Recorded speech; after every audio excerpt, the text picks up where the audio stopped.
कुछ ना। जनाब हुआ कुछ यूं कि एक शख्स कहीं पर जा रहा था।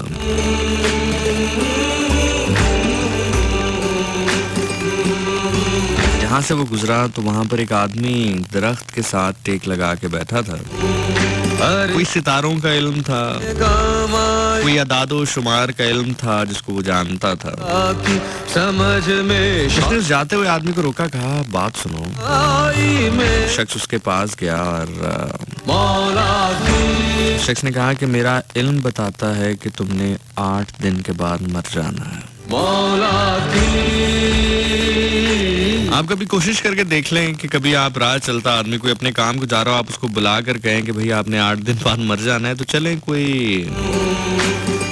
पत्थर ना मारे, थप्पड़ ना मारे, लड़ाई ना करे, लेकिन कम से कम ज़बानी कलामी तो जरूर करेगा कुछ आपके साथ। बार कैफ बंदे ने उसको बुलाया पास और कहा कि मेरे अदादो शुमार के मुताबिक, मेरे इल्म के मुताबिक 8 दिन के बाद तुमने इस दुनिया से चले जाना है। भी कुछ ना आई मेरे मौला। वो शख्स जा कहाँ रहा था?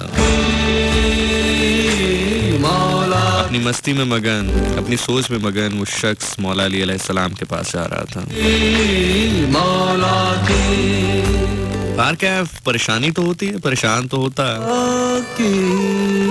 शख्स ने बुलाया, राह चलता जा रहा है, अपनी सोच में मगन है, हजार ख्यालात दिल में है, दिमाग में। अचानक उस शख्स ने बुलाया और कहा कि तुमने 8 दिन के बाद मर जाना है। मेरा इल्म ये कहता है, मेरे अदादो शुमारी कहते हैं कि 8 दिन के बाद तुमने मर जाना है।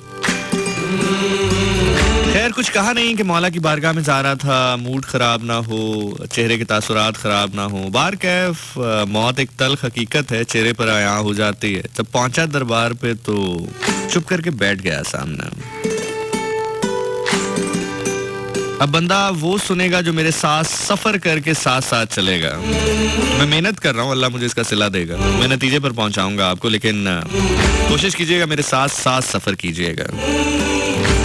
आंखों को बंद कर लीजिए, मुझे एक मुश्किल में काम ना आपके कमेंट्स चाहिए इस वक्त, ना इस वक्त आपके मैसेजेस चाहिए। आपके कमेंट्स, मैसेजेस, सब कुछ आप जब आपकी आंखें खुल जाएं, आपकी आंखें ओपन हो जाएं, आप वापस इस दुनिया में आ जाएं तो कर दीजिए। अभी सिर्फ मुझे आपकी समातें चाहिए, आपका दिल चाहिए, आपकी तवज्जो चाहिए। मेरे साथ सफर कीजिए।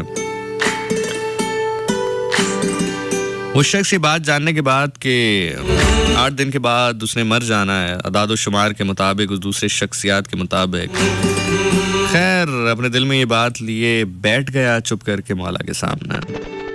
मौला ने देखा और कहा कि इसलिए परेशान हो कि उसने कहा है 8 दिन के बाद मर जाना है। हाय हाय हाय हाय, उसने नहीं बताया।